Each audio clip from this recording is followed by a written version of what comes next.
Hey, this is Freddie from Ashes of Aries, and you're listening to Podcast of the Wicked. Welcome to Podcast of the Wicked. I'm Metal Rose. I'm Dave. I am Bill. And we have Freddie Vidales from Ashes of Aries and former Iced Earth on our show today. How you doing today, Freddie? Hi, everybody. How's everything going today? How's the weather out there in Arizona? It's good. It's in the mid 90s, so it's actually kind of cool out here. Nice. That's cool. For them, yeah. Like spring. Okay. It's only half of my plants are dead, so that's pretty good. Yeah, that's exactly what happens when it's 90 degrees over here too. So. Yeah. It's been nothing but rain and storm over here. Yeah. Over here in Jersey. What's rain?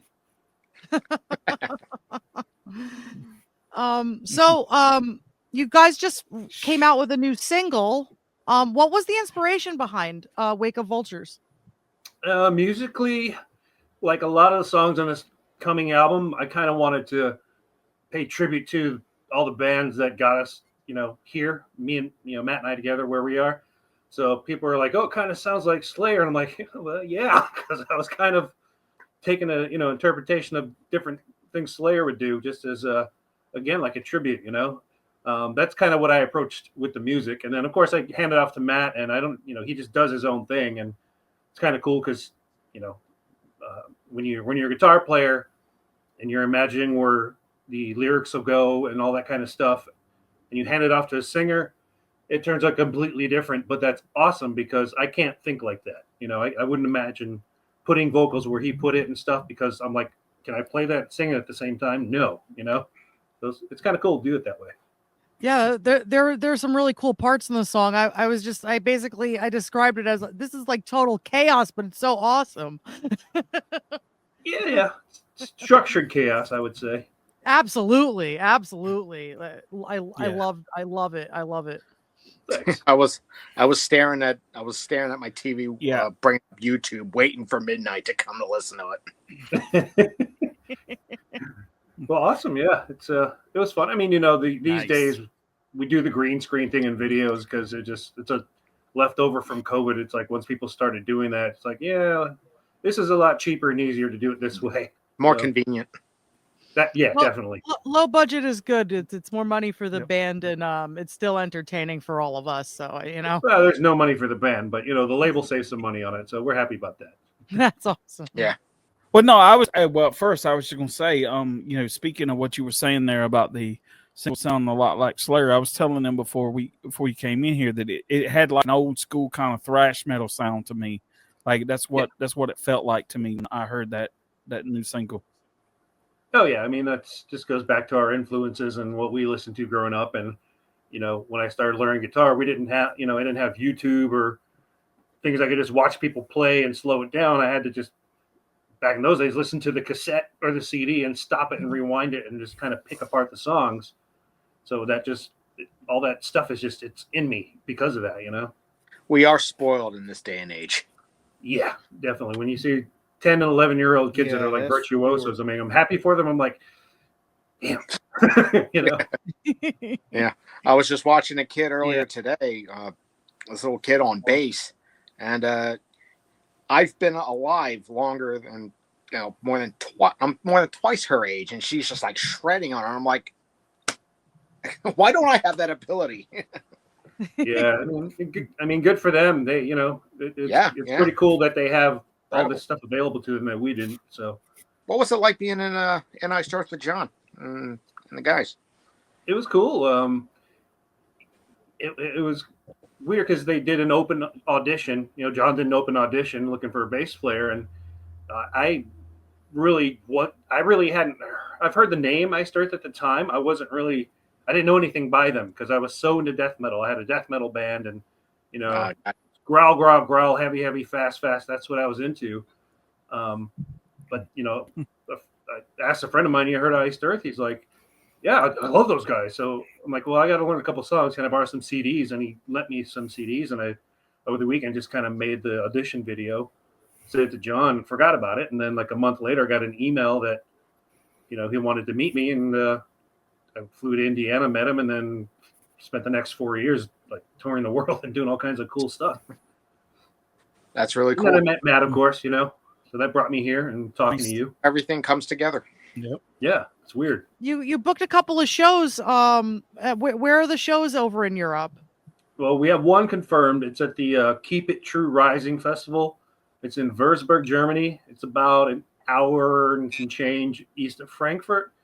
So basically that was like what you call the anchor show. It's like, we're going to do this show and then let's book a tour around it. So, with Matt's schedule, he can only get off a couple weeks at a time. So that's why every time we go out, it's a very short run. So we're going to be doing about 2 weeks of shows on either side of this festival. So we have our people working on it. And, with like the album release and tour dates, it's kind of like, yeah, maybe we do know what's going on, but they want things released strategically. So we can't just go, hey, we're going to be here on this date when the people that are involved in it aren't ready for it to be announced yet. Like there may not be tickets printed out. There may not, there's a lot of stuff that goes on behind the scenes that we just can't blab about yet. So until we get the word that, hey, we're all set, let's announce this. Yeah, that makes a lot of sense though. I know how the industry works.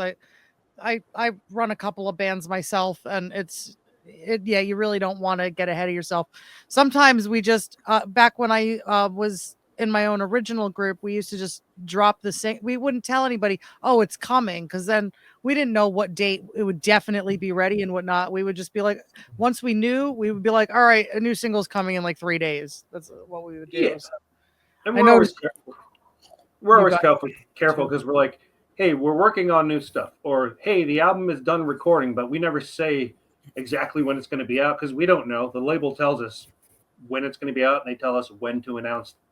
We've known this release date for several months, but it was on their calendar to announce Wednesday about it. So we follow the rules, and it all works out pretty well.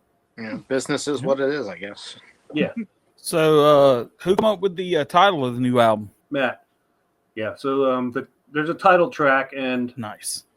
like a lot of the other songs, like if I write music for something, I just hand it to him. He comes with the lyrics, and he came up with the title for that song, and then we both kind of picked out what we thought the best name for the album would be based on all the songs, the structure, all that kind of. We took a lot of things into consideration. There were several ideas, like we picked out lyrics, little lines from songs that sounded cool, but we kind of went back to that one. We don't know. Every time it's different, but that's what happened with this one. That's so cool though. Like, sometimes you just feel that in that track, and you want to make that the album title, I don't know. Yeah. But sometimes that's just how it works, Yeah. I mean, and you're in band, so you get how everybody has to decide on something. So you have to just have a few choices in front of you and all agree on one. Absolutely. 100%. When everybody else is happy. So, the product is always great. Yep. And we lost her. So we lost. Like I was saying. So where are you guys right now? I'm in South Carolina. Nice. What about you, Dave? You're in New Jersey? Yes. Yeah. Got it. And she's back. And wasn't that the funniest joke I ever told, guys? Come on. Oh my God. I can't believe she missed it. Freddie, you're killing me. Oh, I'm sorry. I can't repeat that again. Anyway. It's too funny. It's going to lose it if I repeat that. Yeah, how's it going, Sandra? I just spilled out all my seltzer water all over the ground. It was that funny. I kind of enjoyed your podcast that you have with Matt. Are you going to redo that at some point? It's not off the table, but it was just one of those things. The remnants of COVID was going on, and we were kind of between albums, and we have a lot of friends, and we were having funny discussions with them. So Matt and I just said, why don't we just do, just for fun? It was basically just for fun, and we started doing it. And the cool thing about it was, we have a cover song on this album. It's an Elton John cover, and Todd LaTorre from Queensryche is playing drums on it. Oh, nice. Oh, wow. So, and Matt's known him for a while and stuff, but we really kind of got that going because we had Todd on our little thing, and we were talking kind of off camera about stuff. And he's like, man, this, if you ever want to do stuff. And we're like, yeah. So I'm glad we did that because it led to to that happening. I mean, I've heard Todd and Matt sing together. They sound Nice. fantastic together, but I didn't know he played drums too. That's so cool. Oh yeah, he's been a drummer for a long time. Killer drummer too. Because I heard the tracks and I was like, the raw tracks. I'm like, wow, that's perfect. Like he interpreted the song his own way and added some cool fills, and I was really excited about it. Yeah, I think he did a couple of the latest played drums on the latest Queensryche albums. Yeah, yeah, I think he did. And then I don't know if you heard his solo album. It's called "Rejoice in the Suffering," but I've heard a couple songs on it. it's freaking heavy. It sounds great. Wow. He did all the drums on that. Yeah, it's a badass album, honestly. Sounds like something I need to put on my playlist. Wow. So speaking of right. which, who's going to be in the live lineup this time around? So other than Matt and myself, it's going to be Charlie Honig on guitar again, which he's been with us since 2014, and we're lucky that whenever we book shows, he's available. He's out of Boston. As far as the drums and bass, we're going to have to go with some guys in Europe this time, just because the costs of, and not just the plane ticket to get people from the States over there, but there's also sometimes visas, some extra paperwork that's involved, and it really adds up and eats into the budget. So it's like, as much as we just like to take our own crew that we're comfortable with over there, at the end of the day, it's me and Matt in the band, and that's what has to happen. So sometimes, it sucks. We had to tell people, hey man, we love for you to go with us, but blah blah blah blah blah. But yeah, so it's gonna be a couple European guys. That's all I can say right now. Well, lucky for them. Yeah. That's awesome. Yeah, it'll be fun. Yeah. I'm looking forward to it. Oh, it's always got to be something with a budget. Yeah. It Money is. always gets in the way. It does, and it gets worse as time goes on. So we have to. Oh yeah. Anyway, back to the joke I was saying, because she's gone now. Yep. Oh hey. Yeah, I'm not totally gone. I was just grabbing Okay. grabbing my heart medication. Got it. Bill, is that a University of So, Texas man cave sign back there? It sure is. Hey, all right. Longhorns for life. Yep. Oh, what was I going to ask? So, if I'm not mistaken, say you were on Dystopia, right? Yeah. All right, Dave, your Okay. turn. But you didn't get a chance to. But you didn't do the. But you didn't do the. Kyrion? Live in Ancient Kyrion. Yeah. Okay. Correct. Kyrion, yeah. Yep, I left just before. I think they did that summer, and I left in my last show was like in April. But I'm on the Festivals of the Wicked DVD. A couple of those, two out of those 3 shows. Nice. Yeah, I've seen that. Yeah. What initially made you interested in playing music? I don't know. A friend of mine in middle school had a guitar laying around, and I'd never really touched one before. And I just started picking it up, and I didn't know what I was doing, but I was like, "This is fun. I like this." And then, a few months later, I went out and bought one, and then started fooling around. I started making similar sounds to, things I was listening to. I'm like, I wonder if I could do this. And then I just got into it and just dug in. After school, I'd come home and just spend hours trying to figure stuff out. I have Metallica and Iron Maiden tablature books still that I bought back in the the late 80s and stuff, and I just kind of absorbed everything I could, and I just got into it. And then I'm like, oh, I want to start a band now. So in high school I did, and then it just kind of took off from there. I kind of just made it my life. The do you have the And Justice for All tab book?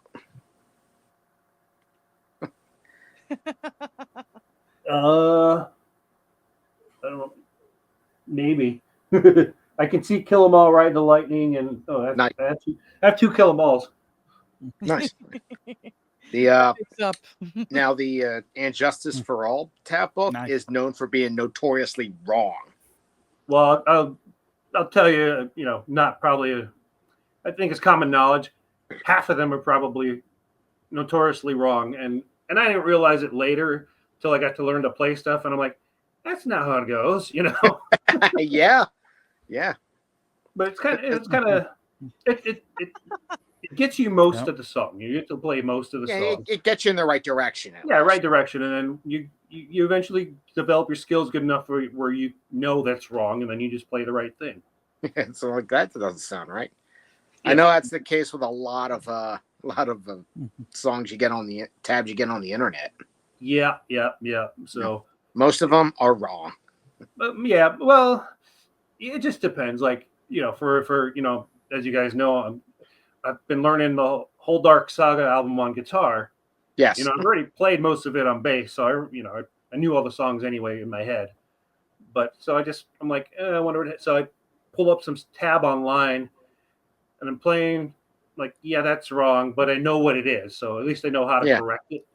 You know, it at least gets you to where you can like, okay, that's a half a step off. So. Yeah, exactly. So, but you know, it's better than nothing. You know, even yes. Tab that's wrong is better than nothing. Yeah. So the Dark Saga shows are they going to be totally different from the stuff you're doing from the new album, or is all that going to be incorporated into one? It's kind of all in one. So we picked out a set list, and basically, kind of almost smack dab in the middle of the whole set list is the whole Dark Saga album. So we're doing Ash's stuff, a Dark Saga, and then more Ash's stuff. Yeah. That's super, super cool. No. Wow. Sweet. I really wish I could be there. I'm flirting with the idea of doing it. I'm looking into it, but I don't know. Yeah, and you know, I know a couple places we're going to be, but I don't know the full itinerary yet, honestly. I'll keep an eye on the tour for sure and see what I could do, because I have some industry friends that also want to come, and we're talking about going. So cool. It'd be awesome. Traveling abroad is expensive. Sure is. It sure is. Well, traveling in general is expensive. Yeah. So what are some of your favorite bands, Freddie? Iron Maiden's number one. Of course. I'd probably put Death at number two. And after that ranking, I don't know, King Diamond, Megadeth, Metallica, shit, you name it. You know, Slayer, obviously. I'm just looking at some of the posters in my room.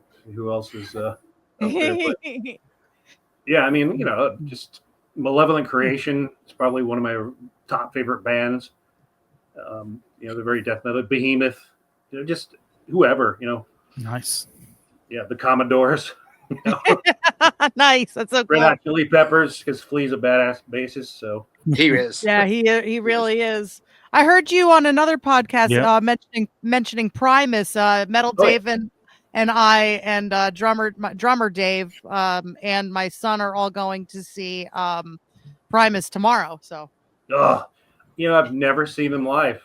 It just didn't line up ever in my life, so where I could see Primus live. Yeah, they're my son's favorite band. I took my son to meet Les Claypool, like I think it was last year or 2 years ago. He was so awesome. He's such a nice guy. Yeah, he's out of this world with his playing. I mean, I started playing fretless bass because of Steve DiGiorgio. Testament. And then once I, you know, realized Les Claypool played a fretless bass, I started doing some of that. And I go, oh, I'm going to damage my guitar if I do what he does. You know, because you slap strings on something without frets, you're going to damage it. And I'm like, yeah, I can't be every couple of months. So I stopped. You look at your neck, there's nothing but dings and scratches. Yeah. It's like scallops, but the other way, you know? Yep. Yeah, absolutely. Oh my, I can't imagine. Yeah. So, you played with Sons of Liberty, like back when John did that in Washington. Yep. And you, from what I understand, like Sons of Liberty opened for Iced Earth. So yeah, how was that? Did you do double duty that day? How did that work? Yeah, so we actually did 4 shows. I could probably remember I know it was LA, Chicago, New York, and DC. Yeah, that's it. Those 4. Right. So we did all the was it Brush Fires of the Mind was the first album. Yes. So we did all of those songs. Obviously John sang. We had Matt O'Rourke, still a good friend of mine, play guitar. I call him New Matt still to this day, because when we met, we had, Barlow was there, and I said, I got to call you something. I said, I'm going to call you New Matt. He's like, that's cool. And he's in my phone as New Matt still. So, so he was playing guitar, and then, Troy Seeley was sung. So basically all of us in Iced Earth, except John was singing, and Matt O'Rourke was on the other guitar, and we did, the whole Sons of Liberty album, and then boom, we did Iced Earth. And the kind of fun thing about that for me personally was, Iced Earth, John would do the John vocal parts, like in the song Iced Earth, he's barren land laid to waste, all that stuff.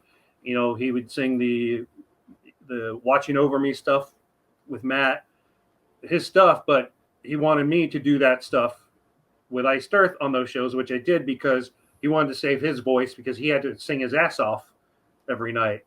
So I was like, okay, so I had to learn the talking parts he was doing and played on the bass. So it was kind of fun.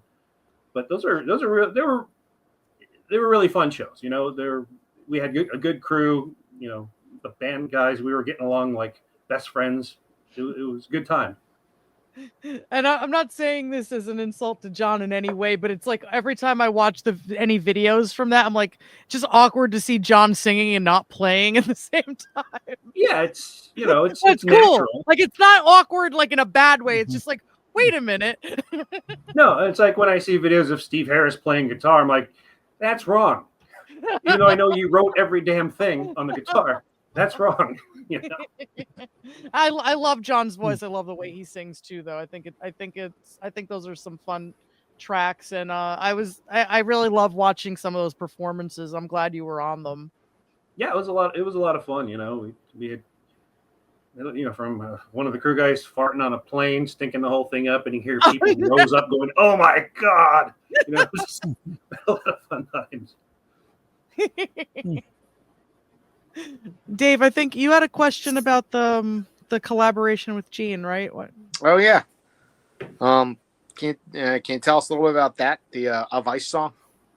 Yeah, it was. And I never actually really directly interacted with Gene, but Stephen Kern, the guy who wrote the song, approached me and asked if I wanted to do bass on it. And I'm like, yeah, it sounded like a cool song. And then he said he was going to have Gene singing on it, and I really didn't hear it. Gene's vocals weren't on the version I heard, so I just kind of made up some bass parts, played along. Steven said it was cool, and a couple months later I heard it, and I'm like, all right, that's awesome. I'm on a song with Gene Adam. Awesome. More of that. Yeah. It's just cool. It's like you guys are just like one big family, like the Iced Earth family. Yeah, and then the last album we had, Tim Owens singing on a song. I know. That was excellent. It's a lot of fun, It's you meet some good people along the way. Like, I've never met James McDonough in person, but we're really good friends. We text each other. We've been texting each other and bullshitting with each other for years. He's a really cool dude, and it's just pretty much everybody just me. So Troy Seeley, Brent, and myself. You may have heard this before, but we kind of referred to ourselves as the Pips. Like, there's Gladys Knight and the Pips. So when we were in the band, it was like Matt and John were Gladys Knight, because that's who everybody wanted to see, and they would go to all the interviews, and we were like hanging out together, like the leftovers. So you guys were the Pips. We were the Pips. So it's a funny thing, and we still, Troy and I just text the most inappropriate crap to each other almost every other day, and it's just they're like family to me. I love those people. Yeah, what are friends for if you can't text crazy stuff to each other? Exactly. Freddie, do you have any extremely memorable moments from your tour life from any of the bands? There's a ton of them. I don't think I might. So Brent, Troy, and I basically for 3 weeks shared a hotel room in Berlin. One hotel room, and with one bed and a cot. Oh no. Which is fine, but the funny thing is, Troy at the time, I haven't slept with him lately, snored a lot. So luckily the cot was roll away, and we're about to roll him out into the hallway. He woke up. So that's one thing. There's always some shenanigans going on. so like I would always, I got to be known as the shirt guy.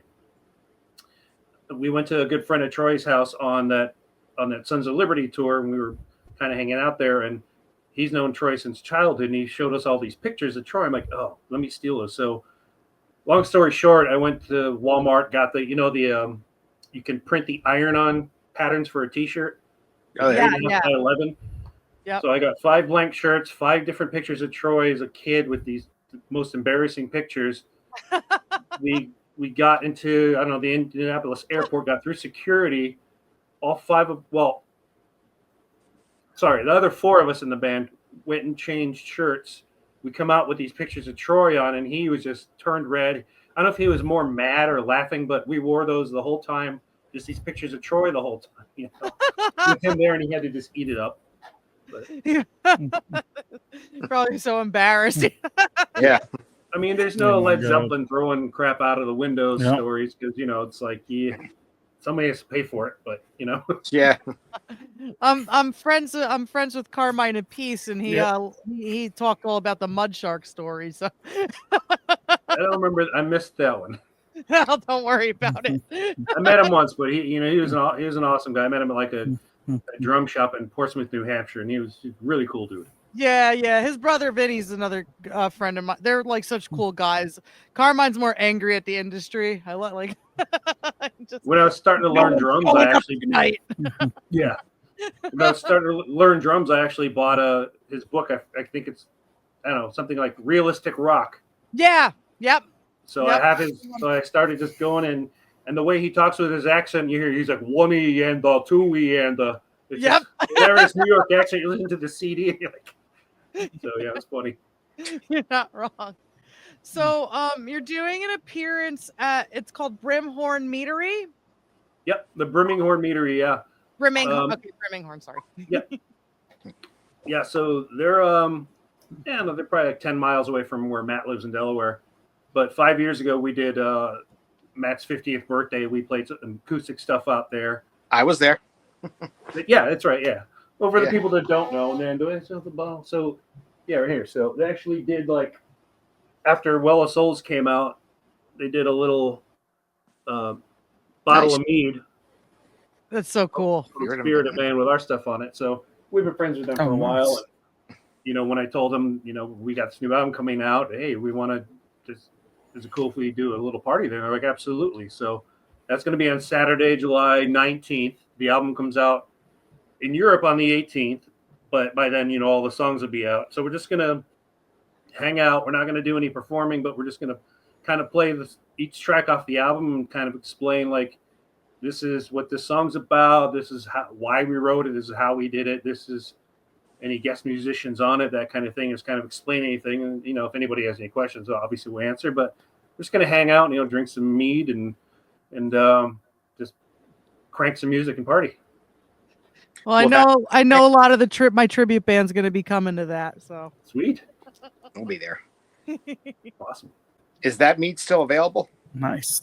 No, it was a limited run because with meat, I'm probably gonna get a text like, no, that's not true. But with meat, it's like they do it in certain batches, and then for the most part, that's it. But they have their own brands where they'll constantly keep making that style. But they do like special. They've done stuff for other bands. I think they've done like Incantation and other bands where they've done meads for them. They did one for was it? Yeah, I think it was Matt and Jonah did the We Are Sentinels, so they did a mead for them too. Oh, cool.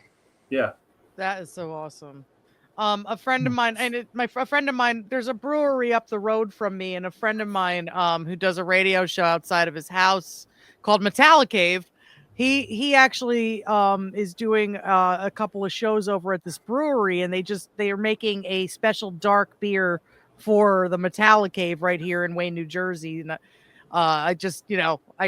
when you were talking about the mead thing, I just thought about them, and I figured I'd give them a quick shout out. But it's so cool when they make custom things for special events like that, and I don't know, I just dig it. No, it's really cool. It's really fun, and we feel kind of honored that he's like, hey, can we make something based off your band? We're like, well, yeah. Like, what other band has mead? Like, not many do. A few do because they made it. Kind of neat. Oh, so like playing shows and stuff, and like I guess like with all these other bands, you ever met someone that you thought was like, I can't wait to meet them, and like when you did, it was like maybe you was like, I'm disappointed, like I didn't like that person's not who I thought they were, or something like. Have you ever like encountered like much of that, or? Yeah, I mean, I won't mention just because it's yeah. There's a couple of guys in a couple of huge bands. I'm like, you were like, oh, that's such a douche. But but I'm not. Can't tell us who it is. Yeah. No. But I would say for the majority of my heroes or whatever, just musicians I've met, vast majority, like 90%, either did not disappoint or were just 10 times cooler than I thought they would be in person. Like Steve Harris, I've met him a couple of times. He's always been cool. Oh wow. Dave Mustaine. I don't know what I understand he has a reputation, but all I can say when I've interacted with him, nice guy. I 100% agree about Dave Mustaine. He's always been so cool. With me and with other people, I know I don't get it. Dave Ellison too. Yeah. And David Ellison lives like probably 20 minutes from me, so I run into him periodically in town, and he's always like, "Oh, hey man, he's such a nice guy." And I remember reading interviews about him in the 90s, like how to play bass on stage, and he would say like make big motions because people way in the back aren't going to see if you're just doing this, and that stuck with me. So like I kind of incorporated that. So there's just so many people that I met. I'm like, wow, Joey Belladonna is like the sweetest guy in the world. He's just super nice, and so that's really rewarding when you meet people. Met Duff McKagan in a bathroom. All we did was we were washing our hands. I just looked at him. I go, and he did the same, and that was plenty for me because we're in a bathroom. You don't do anything. You don't. As a guy, you don't take it further than that in the bathroom. Fair enough. Exactly. Jim Florentine tells a funny story about how him and his friend like followed Ozzy into the bathroom. What is he? What was he? 12? Come on. That's how he always said. What are you, 12? Come on. Jim Florentine. He's hilarious. That guy is hilarious. Ozzy into the bathroom. They're like, no, let's see what he looks like when he's like you can't pee. Get out of there. Now he works on Ozzy's boneyard though. So clearly water under the bridge. I guess so, yeah. No, there's some really great people in metal at all levels. When I lived in New York for a little while, and I met Eric Adams from Manowar, and he's like a really like down to earth dude. At least he was to me, anyway. Yeah, and that's cool. And the other thing too is like with people, there have been people that I've met, and maybe they weren't the nicest, but I wouldn't put them in certain categories because you don't know if they were not feeling well or they've been up all day and couldn't sleep. Because I've been there. It's like you're like. Maybe you can't sleep all night, and then you have a busy schedule, and somebody's like, "Hey, I really take a picture of you," and you're just like, "I can't right now. I'm sorry." That doesn't mean that person's a dick. It just means maybe they had a bit. But there are people that are just like, "Oh, this guy's just a dick." Maybe just got him on a bad day. Didn't Nikki Sixx give you the finger Myers, or was that somebody? No. It was after a 6 a.m. show. I went to shake his hand, and he just kind of kept walking. Just walked right into his trailer. Well, I thought someone flipped you off. I guess I got that wrong. I thought I saw that, and I guess I didn't. Yeah, and if somebody did that to me, and that's happened to me, I wouldn't be like, "Oh, that guy's an asshole." I'd be like, "Okay, now's not the time." When I met Ginger Baker from Cream's son, I told him, I said, "Can I get a picture with you, man? Or could you just tell me to go fuck myself? Like either one would be okay." And he's like, "I'm a lot different than Dad." I'd be honored either way, man. And he just started laughing at me. And Lemmy is freaking always cool, but every time he takes a picture of somebody, he's doing this, Every picture he takes, he's just flipping somebody off. But before and after, he's He Oh, was he's such laughing a and nice guy. I was on tour with Heaven and Hell and Motorhead, Judas Priest, and Testament. Like I was helping them out with a bunch of stuff, and I did my very first shot of Jack Daniels with Lemmy, and I didn't understand what that meant at the time. yeah. He's a really, really nice guy. It's like the Pope handing you his own holy water. Kind of. Pretty much. Yeah. So, I mean, if he handed you a drink, you're not taking it. You're not turning that down. No. Yeah, Frey, what was the response like when you went over to the European countries and did that tour? What was the response for like the Iced Earth songs you did? It was amazing. It was kind of like, like they were singing the words louder than we could play the music. They're bouncing up and down, losing their minds, and it was fun for us because they're not our songs, but it was fun for us because we could tell we brought them so much happiness.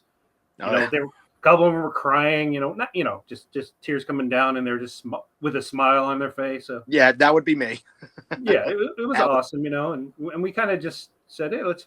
The main goal was we wanted to play a couple of songs that have never been played before, like we did The Reaping Stone and Dragon's Child. That, yeah. As far as, and Matt confirmed, he's like, yeah, I don't think we've ever played these before. No, we did a couple of it. We did like The Hunter and like Burning Times, obviously, but people loved it, and it was kind of cool because people left that going, yeah, you got to go see Ashes of Aries next time. Yeah. Now, whether it's because we're going to play their stuff or not, we don't care. Come back and see us. Yeah. Whatever you play, I'll be happy. Yeah, we watched some of those shows online, and we were definitely we were tearing up ourselves at home, weren't we, Dave? I ain't gonna lie. Yeah. Freddie, is there anything you would say to your fans before we end our interview? Well, just thanks for everybody who stuck with us over the years, and thanks for the people who are not only there from the beginning, but who told other people to come and check us out. And it's grown, and it's, not everybody likes us, and we're fine with that, because when Matt and I started this, our goal was to make music that he and I like. And if we like it, that's good enough for us, and we hope others do. Not everybody's going to. That's fine. That's fair. I don't like every band I hear. Good enough. So, we're going to keep going until he and I feel we've either said all we had to say or just kind of like done. Well, we're really, really excited. Where can we pick up the new album? So you can go to RPM Roar, or just type in Ashes of Aries. If you go to our website, ashesofaries.com, there's a thing right there. It sends you to the pre-order. And I don't know at what point in time the pre-order became such a huge thing. It was probably 20 years ago, and I just missed it. But everything is based off how many CDs, how many albums you sell before the album goes on sale, if that makes sense. It's like, but yeah, if you're thinking of getting it, do it now. Come on. Pre-order the album, guys. It's gonna be great. Get to the chopper. Listen to the new single. Get it all up on your YouTube and on Spotify, and enjoy. And thank you so very much for being here with us, Freddie. It was wonderful. Hey, thanks for having me. Yeah. Buy their music. That too. Yeah. That's right. Rock on. Have a nice night. Too. All right. Thank you.